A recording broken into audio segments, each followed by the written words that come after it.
Hello, everybody. Welcome back to the Front Porch 2023. We had a CES recap, and that was really cool. Las Vegas boys did that one. I was not a part of it, and that's okay. I was not invited. They didn't invite me either. Yeah, that's it's all right. okay. Can't take everybody every year. But I'll go next year. Yes. But now that I'm back, we're here. We're recording new episodes. We got new content coming out. It's going to be great. Switching up the formats a bit. Trying out a bunch of new things. It's awesome. With me, I have Julia, editor, really fast editor. And we have our CEO with us, Mr. Not so fast Andy editor Atkins.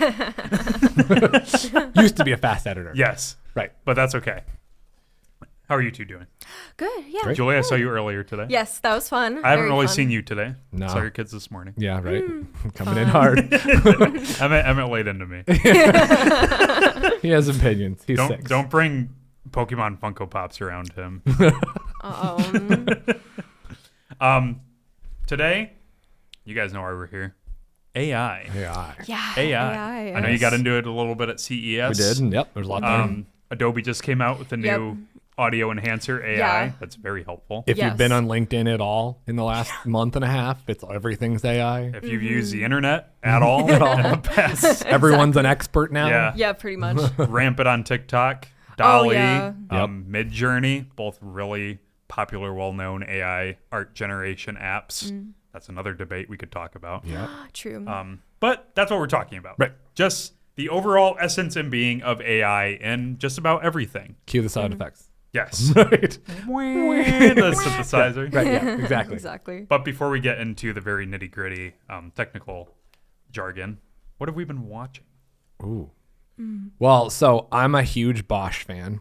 Yep. Huge Bosch fan. Would binge all of the seasons, and then it went away, but it came back kind of. So it's on Freevee, which is Amazon's Freevee. free version of Prime. So there's like some shows, but there's some ad supported. Yep. It's actually really great. There's some really neat content on there. And so they have a thing called Bosch Legacy, which is actually this season, the first season of their spinoff, which is most of the same characters, kind of weird, is better than the last season of Bosch, and I will stand and defend that. Interesting. Yeah, this is a Okay. show, not the tool brand. Right. I had to explain that this morning. Yeah, that was a distinction I had to It's actually a series of books first. And so the books are awesome. Okay. And then the fun. series is amazing. The first couple seasons are fantastic. The last one's a little weak, but you could kind of tell they were trying to figure out what they wanted to do with it.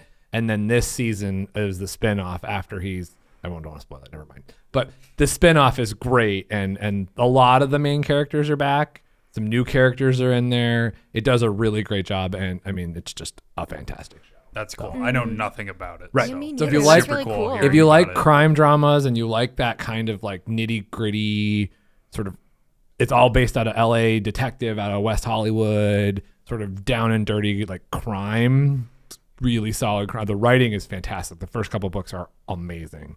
And then the show really jumps straight out of the books, and the production company and the writer and the directors all came together really well in those seasons, and it's just it's one of my top 10 favorite shows. Wow. That's really cool. High praise. High praise. Yeah, right. Nice. Earlier last week, I watched Phantom Thread for the first time. That was very interesting, very weird movie. I wasn't expecting it to be that weird.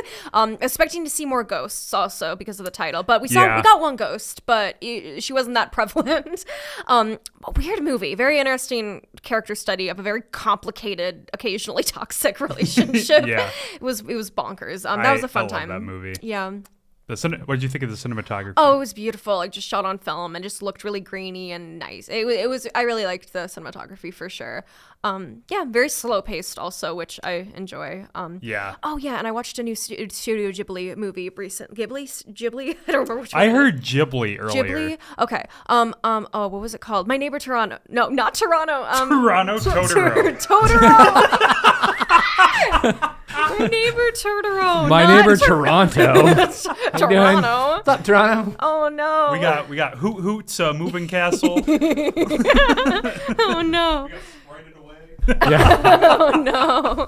Oh man. dear. My bad. That was good. I think that was my That's- favorite that's a Ghibli I've great watched. one. I think it's my favorite Ghibli I've watched so far. Honestly, like it was really simple, but I also got really sad at the end. And I was like, yes, this is what yes, making me very sad. No, it was great. It was perfect. Donnie's gonna like this. Simple and sad. Watched and finished Jujutsu Kaisen season 1 in maybe a week. Probably not even. Yeah. Anime. Okay. That Donnie recommends a bunch of anime to me, and I am trying to That keep fits. up with them. I get that. Really good.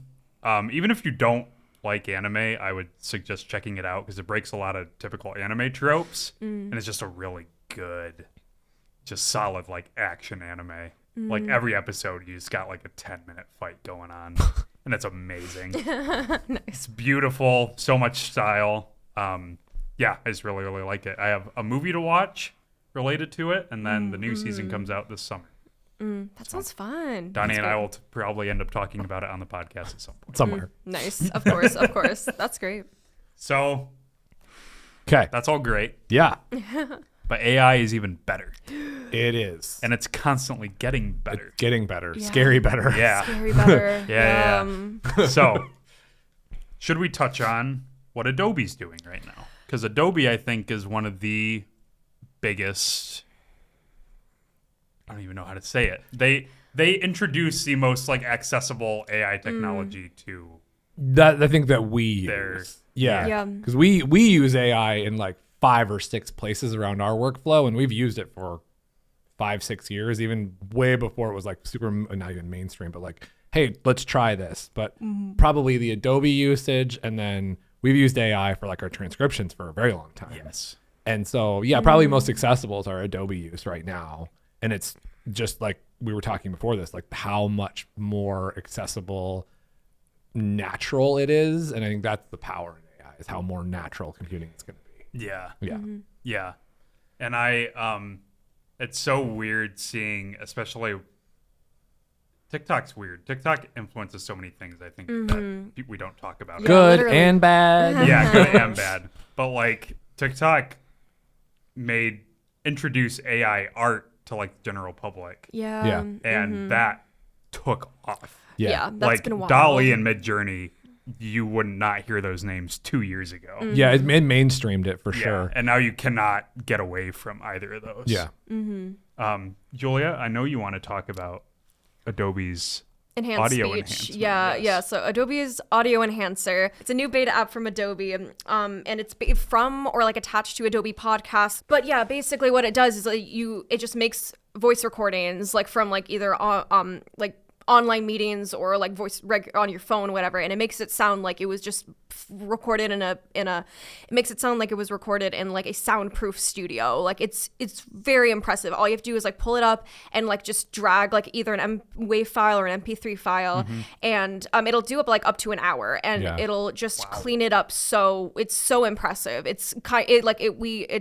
It landed like a few weeks ago. At the time we're filming this, a few weeks ago, and I was like shocked. Like it's crazy how good it is. Yeah, you can tell too, like it comes from that problem that we've all had during COVID and right after. Yeah, exactly. We've all been in 1,000 meetings where the audio is terrible. And you can tell like the engineers are like, oh, that's a problem. Let's use this COVID time to fix the problem. And then they rolled this whole thing out. And if you look at like at some of the Adobe blogs and how they rolled it out, because there's a few back there, like it is amazing technology on reading natural speech patterns, removing voice noises, because you've always been able to like remove that background noise, raise the floor, do all the different things you can in audio, but it could take hours to fix a clip. a while. Yeah. And now you're just like, oh, drop it in there, fix it. Yep. You know, and so like it removes that weird tinny from the Zooms and Teams calls, the strange like dog barking in the background. It's yeah, the two things that Donnie and you guys showed me the other day, it's wild. Yeah. Yeah. And you see a lot of those huge time saving tools Yeah. that Adobe and Lightroom and Photoshop, it's Adobe Sensei, is the AI. And when you bring in a photo into Lightroom and you bring up you're going to like paint over your subject, now it just automatically detects what your subject is and just selects them for you. Yep. And it is almost dead accurate. Yep. Every time. Well, and that's that power of AI is it can read and learn. And, the difference between artificial intelligence and machine learning and like the whole automated bots and how those sort of three parts all live together, Adobe has done a really great job of commercializing that option of like, hey, we're doing all these things for this guy. They demark that data, use that learning, put it over in this tool, and then they've built that tool additionally as more information is pushed into it to recognize, like when you click on a photo and it recognizes the people but takes out the background. Yeah. Like millions of photos have gone through that for them to recognize, oh, that pixel is the separation between this pixel and this pixel. And just the sheer like computingness of it all is wild. And just how that whole process has come is really cool. And for us and for how a lot of like creatives and things like that, I think the power in AI is going to be like what you said. It's time saving. Yes. It's not going to replace us right away. It might at some point. But right now it's that, okay, what can we do? What can we use AI? How can we find 10, 15, 20 minutes here, there, and the other place to then be able to put more effort into making a better shot or making a better edit or finding a better song or whatever. It's just that those little tedious things are going to be like, okay, cool. Let the robots do it. Yeah. Yeah, pretty much. Yeah. Well, and that's, what you just brought up is an even bigger topic. Like, is AI going to replace us anytime soon? Right. Yeah. No. It can in certain aspects. Yeah. It could. Yeah. But no one is ready for that. No. No one really wants to take the measures to create an infrastructure that supports Right. that type of workflow. And I think it will replace, a lot of the tedious, error-prone work. But even our clients that are in the AI space, they're always telling their clients that AI is way more powerful when it's AI plus a human. If it's just AI running in its own, if it doesn't recognize it as a mistake and then runs 1,000 miles an hour and exponentially goes down this path, it's just going to exponentially increase that mistake. But if there's a human to check it and go, okay, actually go that way, here's what you learn, here's where I want you to learn this, and then go that way, the AI plus human will be, I think, where, at least for the next phase of that, where it's going to be really great. I mean, that's where Chat GPT falls in. That's where a lot of the AI powered stuff goes in the backgrounds of even like automotive and driving and things like that. It's that whole robots plus me does this better and more efficiently. Yeah. I mean, we're already like seeing that with like the creative team and how we've been using the in speech enhancer tool. Cause like, I think I can, after like a couple weeks of using it, I think I can confidently say that like, it's extremely helpful and like just nails it like 80 to 90% of the time. Right. But there's still that wiggle room where it's like, okay, we could actually fix this. Like one of the projects I was working on this week was like, I had run the audio through the enhancer and it mostly was good, but it was interesting because like every time like the speaker would like, I guess not laugh, but like make certain mouth noises, right. like psh, or like about, like certain mouth noises. It's hard to explain, but like certain like or like tsk, or like hand gestures, but with voice. Exactly, like certain things that like kind of sounded a little gargled. And something really interesting. At one point, one of the speakers was like agreeing with someone, was like yes, and like snapping. It cut out the snap. It thought it was, or the way it saw it was like a background noise. So it just heard snapping and nothing's happening. And it was just interesting. So I ended up like just using SFX to put that back in. It was easy. But it was still interesting. Like it's such, I don't know. It's like too good in some capacity. It's like you could have kept the snap, but like I don't know. It was just interesting. And like you said, it's definitely most useful if there's a human to check it. Yeah. Yeah. Well, and that's why a lot of like the AI powered like video creation out right now. Right. It's like, you can plug in text and it'll make a video out of it, and you can choose a template and whatnot, but you still need to check that Right. Yep. at the end of the day. You're still driving, like if it were a project, you're driving the creative brief, but it's doing some of the assembly pieces of it. And I think where I see a huge leap in it is in the vision portion of it. Tying a camera to AI, having sort of the humans, the drive the direction. There's just a lot of really quick ways to sort of win in the space on how it can make what we do, what our clients do, what other people do better. And then we can quickly look at it and go, oh, that goes, okay, we can do that. Now go to scale. And that's where I think a lot of the big companies are seeing AI's power. And that's why there's been so much investment in that space. Yeah. And if I were Google or a search engine, I'd be a little like worried because there is really quick ways to sort of disrupt the industry because it moves so fast. Yeah. Yeah. Well, and it's funny because we're talking about AI like it's a new thing. Right, it's not. It's Yeah. not. It's not. It's been around since computers have been invented. People have constantly been trying to advance the progress of artificial intelligence and machine learning. Right. It is nothing new. Yep. You see that with Theseus. You see that with Alextron. You see that with what was it? TD Gammon Yep. or something. And AI's been able to do like speech recognition and handwriting recognition since the 1990s. Right, like OCR. Yeah. You could take a picture or scan something and it would read the text. It was built into the technology and it wasn't going out to the web and having these, farms of data centers using the data and coming back to you. That's the sort of speed change. Yeah. But the idea of a computer helping you do something like what artificial intelligence is doing now is, not a new thing at all. And image recognition was like 2015, 2017 Right. type technology. And then after that is a threshold where all AI technology just zoop. Oh, yeah. And there should be a graph that shows this, and we'll put it on the screen. It's very But exponential growth, like with the Yes. progress of AI, for sure. You see this, and then you get And past then just 2015, and it's zoop. Right. It can Literally. do exactly what humans do, and then some. Yeah, exactly. And it's that same curve. I mean, that same curve, you could put the same idea of smartphones. You could put that on TV technology, on home video technology, on audio recording technology, on digital cameras. It's that same incremental movement. Then there was that flex, and it just goes up. There's a term for it, and I'm going to get it wrong. It's a something M curve.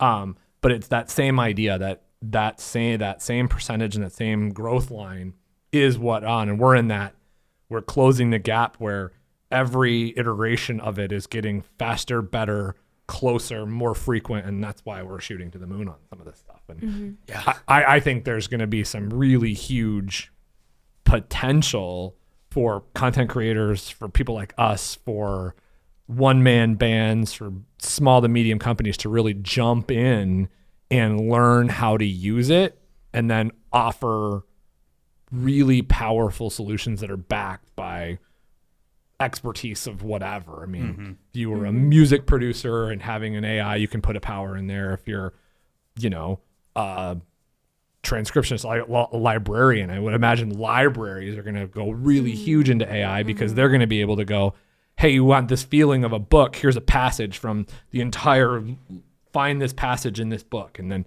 it's a little bit different than search, but then you can get that sense and tone and feel and that natural language processing will be just a really cool space. And I think one of the other really great places for AI is going to be in that adaptive world of like helping someone who can't do something the way they want to or need to, being that like bridge to access. You can already see that in smart speakers. I mean, or in smartphones or watches, that, oh, I've tripped and fallen and I can't get up idea is that same idea that AI is just going to go that much further into all of the places that we are experiencing in the digital world. Yeah. It's crazy that we haven't even had computers for 100 years. Right. No, yeah. And we're already here. I'm waiting for the day when I can just walk into my room and go, computer, make me a sandwich. Just like on Star Trek. About 5 years. Yep. I want a hot turkey sandwich and an Earl Grey, That's what But really, in like 10 years, Yeah. where do you even imagine the AI landscape will be? In 10 years? I don't know. Oh my God. Because like our technology progression, like Yeah. the ratio between now and then is so vastly different. We are so much quicker at developing things now. I'm trying to like make any predictions No, at you- all, but I'm you just like, can. yeah, you Yeah. can. It's like, oh my God, like I'm sure that more stuff like, I'm sure more stuff like the audio enhancer is gonna only get better. Like I said, like the free audio, the free beta app is like, it's only beta, so like it's only gonna improve. I mean, I'll bet there'll be technology that can like refocus an out of focus shot. That is just like thinking of like our industry. It already but, is. Like, yeah. I don't know where it is, but like it exists. I know it Like exists. the Google phone has that, where you just have to take the picture. Sure. And it will scan it. It'll upload. You put it on the cloud first, and then you can adjust focus. You can do it in your iPhone. You can adjust the f-stop and things like that. Yeah. And that's partial AI and partially just built into the hardware of the chip. But I think that, you know, where we go with it, and I'm only because this is where my perspective is how can we better serve our clients with it? But like where we can go with it is just being more well-rounded and stuff. We can learn things faster. It can do tasks like, it's funny, I was an early login subscriber user, whatever you want, of Chat GPT. So that was like 5-6 months ago when it first really came out, and I was watching on my nerd blogs and people were like, this is the coolest thing ever. And now it's everywhere. But I had it write our vacation policy. I just asked it as like, write me a vacation policy for a small business based in Michigan that has this. We have unlimited PTO. We need these 3 restrictions. And it wrote it out. And you know, we looked at it. Like we said, we were human intervention. So we tweaked it a little bit here and there, but it's almost perfect. And yes, it's something I could have done by myself. Would have taken you 5 hours. Would have taken me 2-3 hours to put it together. I did it in like 45 seconds as I was taking off on an airplane, you know? And so just little moments like that, or I uploaded a Excel document and I was like, hey, check this for errors in the formulas. And I could have gone through and checked it. And I probably, at the end of the day, will probably go back and check it, but it ran and found the 5 errors in my calculations based on these 5 different documents. So just things like that. So just those little tweaks, and then you sort of roll that out 10 years, it will be doing the more of the thinking part of it and less of the responding. And that's where I think we as a civilization / as a organization, as a client service provider, have to have some sort of swim lanes to live in it, because there are risks to just giving all of your information out. And even like what we're doing with the uploads to Adobe, like we have to be careful what we upload. We're not uploading non-disclosed things. We're not uploading data that's, you know, privacy related. We're uploading things that we know that are going to be in the public space, because there is a lot of like, where does it go? What is it doing with it? What's it learning? What's it, you know, is it demarked data?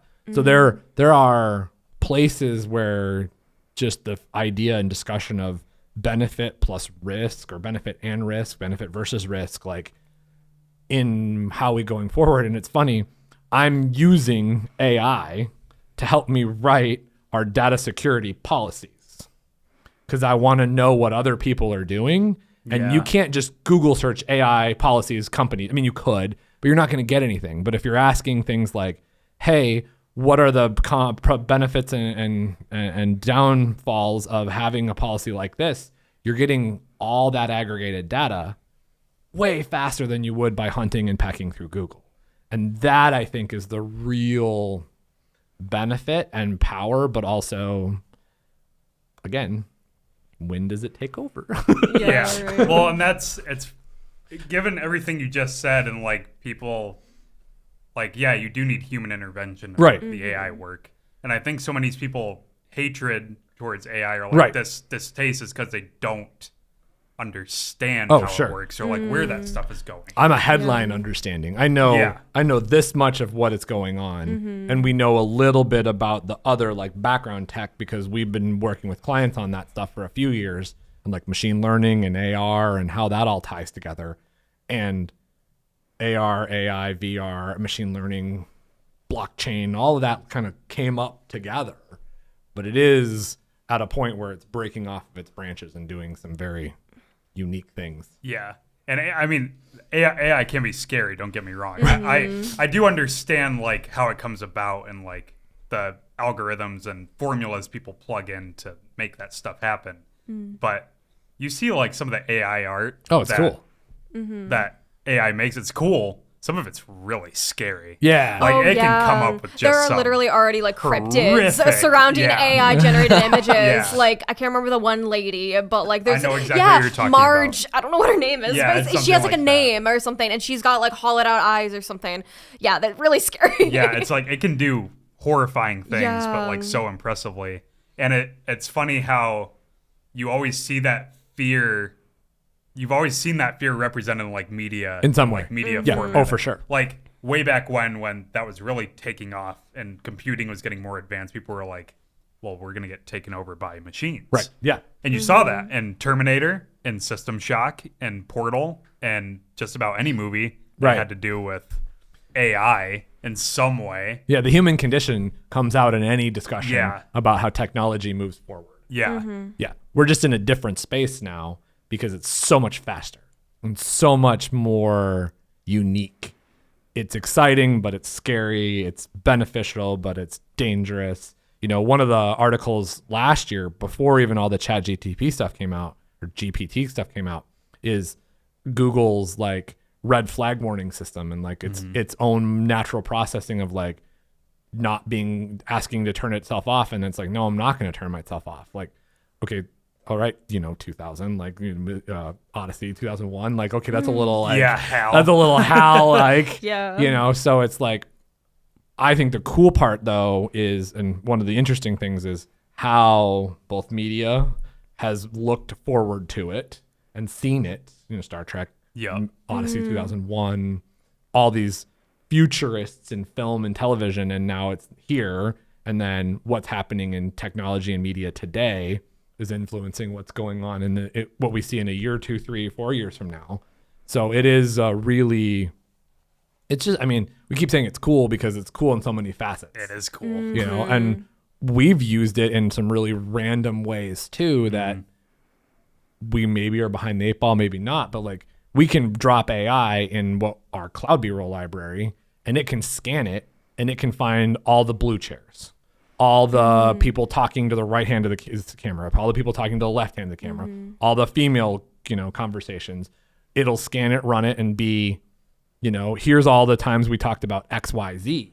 And so it's just this really unique, I guess, go-to-market piece for us too, to be faster, better, more inclusive, and also more responsive to what we need to do to be a company. And I think that's where a lot of potential lies in using the technology in a smart way. So the sort of the backward, like, yes, it's scary, but if you have sort of some ideas around it, you can kind of give yourself a little bit of a safety barrier. So it's a weird conversation to be having. And like we're talking about it all the time. Yeah. Well, people are constantly asking like, well, shouldn't that AI be regulated? Right. And it's like, I don't know. Yeah. Isn't it already? Kinda. Kind of, maybe. I mean, it depends too. Like, and we can't speak to other companies' stuff, but we can sort of look out to the landscape and be like, okay, what are other people doing?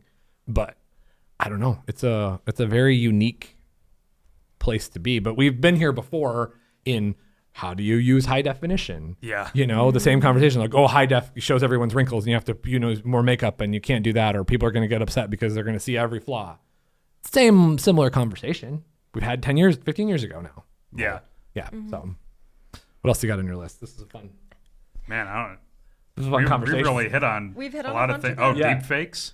Yeah, Oh, yeah. that's the whole thing. You can't trust it. Like, Yeah, that's crazy. They're getting so much better too. It's like They've got really. I mean, the progress they made in a year. literally. I mean, I literally can't open up TikTok and like deep fake TikToks or whatever. Like, Right. I think there's one of like Robert Pattinson as like a deep fake, Yeah. and it's like I can't tell. Maybe I just not looking hard enough, but I'm just like that's Robert Pattinson. It's the people that do like professional celebrity impressions, Right.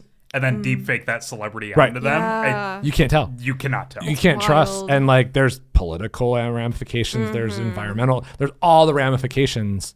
But to your point of why is it so much quicker is because more people were doing it. They're getting more data. That AI is learning faster. It's it's that exponential growth. But I saw a couple days ago the technology to solve a problem that I didn't even know was a problem. So when you're looking at yourself on like in a Zoom and there's a couple people, you probably always look at yourself and you're always looking just a little off camera. You know, you're looking over there, you're not looking at the camera and a little green dot. Well, now there's a service that you can buy that's AI powered that fixes your eyes live on Zoom or Teams, and you're constantly looking at the lens. Oh my God. But you could actually be looking over here, but AI moves your eyeballs. So you're always looking at the camera. Nuts. I'm just picturing if someone's like looking at their phone and their eyes Eyes are over here. Yeah. I mean, Very or dubious. like we've all seen where the blurry background like changes randomly, Yeah. or like yeah. a cat walks by. Yeah. Like what happens if that's your eyes? no. Your eyes are there and then they're gone. Oh like, no. you know, but it is just like, I recognized it when I was talking to people and I'm always like, oh, right, look at the camera, not at myself. Look at the camera, not at myself. Look at the camera, not at myself. But that's an AI fix to a problem. And so now can I trust everyone's eyeballs? Yeah. You don't know if they're using it. Well, it's so funny that now the fear of AI went from, oh my God, they're going to take over the planet, to I don't know what's real. Right. Yeah, that's Yeah. spooky. Because you see that in like Ex Machina, you see that in Blade Runner for sure. You see that in Her, yeah, like Samantha Joy.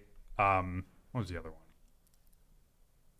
I'm trying to remember. It's Ava. Yeah, Ava from yeah, Ex Machina. yeah. All of those films are based around, okay, are these androids?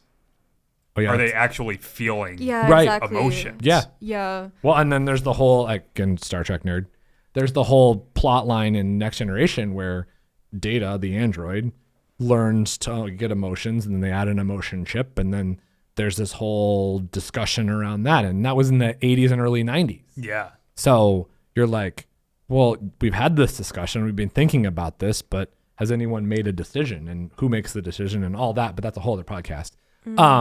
But then how does that fit into everyday AI use? You know, and you look at IoT and home economics and IoT and all the things like AI powered fridges that know what's in your fridge, and then they can predictively think about what you need.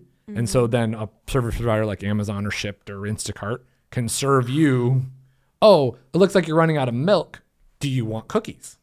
And like that whole behavioral part of AI is also a huge thing. I mean, this conversation can go for a long time. It could go for a long time. Right. Yeah. You have 4 minutes until your meeting, by the way. So we will wrap this up, and we are in a great spot because we covered just about everything. Everything.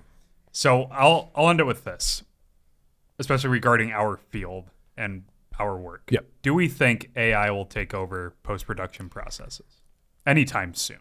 Not entirely. Not I mean, entirely. again, like there's stuff that can make it easier for people, but I think just from like my perspective as an editor, I'm just like it makes me think about like when I was nervous to get into editing just because I've never been a very tech savvy person. That's kind of the part of editing that I've had to like, you know, be trained on and all that stuff. But like, I feel like that's part of what makes you a good editor, but another part of what makes you a good editor is instinct, Right. or like Yes, for storytelling. for sure. And I don't know, and maybe it will get to this point, but at least at this point, I don't think AI can replicate that. Like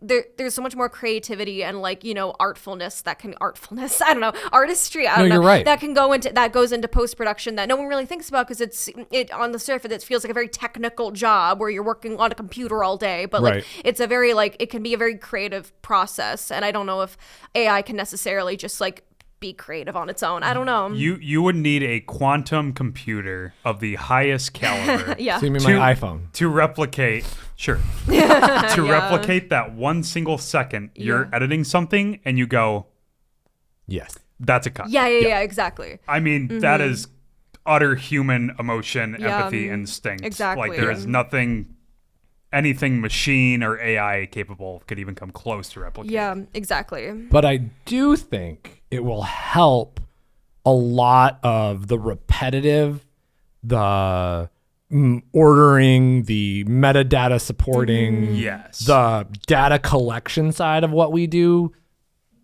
immensely. Like right now, we're using it in a couple places. There's AI in spurts and spots around our workflow. But in 3, 4, 5 years, or even maybe a year, it'll be a lot more of a support mechanism of what we do. Yeah, yeah. And so for you'll be sure. able to look at a clip and be spending more time trying to understand the human condition connection behind that clip versus just getting it colored, getting the audio where it wants, lining up the camera 1, camera 2, camera 3 of a multicam. You know, if I had to guess, AI, that'll be the next big jump. Is you'll be able to drop 3 clips together and AI will just lock them together. And it already does, sort of. It's already built into the software where you where it reads the time code and it looks at the audio. And that's, I would call that AI light, maybe, or almost AI. But I think as we look forward for what it helps us as editors and storytelling, it will be like the assistant to what we are doing. You know, we're already having an Amplify Cloud piece where if we put something out on the workflow and we have like a 30-second or sorry, like a 3 or 4 minute video and we want to find 5 30-second clips, we could hand that off to AI and it would pull out what it recognizes as it's there. And then we can look at it and go, okay, yes, yes, no, yes, no. And we can be through human intervention eventually pick that. But I think that part's going to be even more powerful for us to be able to say, oh, well, we want to tell this kind of a story. What are the pieces that pull that emotion? Or we want to look at a huge amount of data because like a big project for us. We might shoot. We have a project last in 2020 that had 8 cameras over 8 days and it was 20 terabytes of footage. We could load that in an AI piece and look through it and find the things that we needed really quickly. And I think that will just help us be faster, more efficient, and in that same vein, more on target.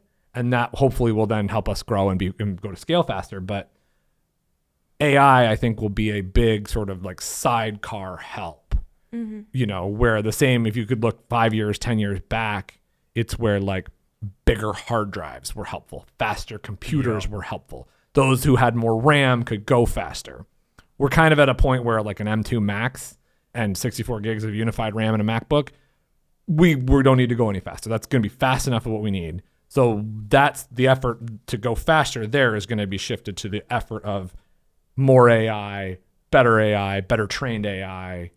That will help. That's kind of the next generation of how we do what we do better. If I were to point in anything, that's kind of, I think, where for us as an industry goes. And lastly, the repetitive kind of like quick turn numbers, pictures, audio, music, graphic videos that everybody sees everywhere, display ads, carousel ads, those really fast 5-second things you see on YouTube, that's going to be owned by AI. I think that fast turn content that just get my attention, push me to a landing page, in the next year, lots less people will be doing that by clicking mouses and dragging and typing in text. That space and what we do from video content, and that'll just all go AI. Because already, I mean, you've seen it in real estate videos. You see it when you go to like a car to buy a car on cars.com. The video that comes about that car is not done by a human. It's all done by a computer. And just that kind of repetitive single source, boom, boom, boom, boom, boom, kick it out, put it in 5 different places. That's already going to be run by AI. Well, Julia, do you have any other thoughts about AI and its current being? Bonkers. It's very interesting. It's all very interesting, and like it's very hard to conceptualize where we'll be in the future, but like it's I mean it can only get exponentially like even more better and more interesting. Like I just had a thought randomly of like, you know, obviously we're familiar with like AI generated scripts, like it can make scripts on its own, but like how far away are we from like it just making its own movies or its own TV shows? Like we you know, it's like the possibilities are very much endless. So it's very interesting stuff. Awesome. Yeah. Awesome. Well, thank you for all the research you did on it. Thank you. And for coming on and talking about it, because it's very interesting. Yeah. And I learned a lot from you. Oh, thanks. So I appreciate it. Oh, good to hear. Thank you, Deckard and Officer K, for coming on as well. Yes, and of talking course. with us and giving us some insight. I really appreciate it. Love your movies. Thanks, all of you, for coming back onto the porch. Yep. Big moment for us. Season 2, I think, has officially started now. We'll be trying a lot of new things. Hopefully you guys like the new format a little bit better. I'm putting a lot more time and effort into these, and I hope that reflects and that you all have a fun time because we want you to. So thanks for coming, and get off the porch. Don't get taken over by AI. Yes, don't do that. Watch Terminator. You'll know why. This podcast was made entirely by AI. No, it wasn't. No, that's a lie. We are not real. No, we are we're not definitely real. real. We are not real. We are not real.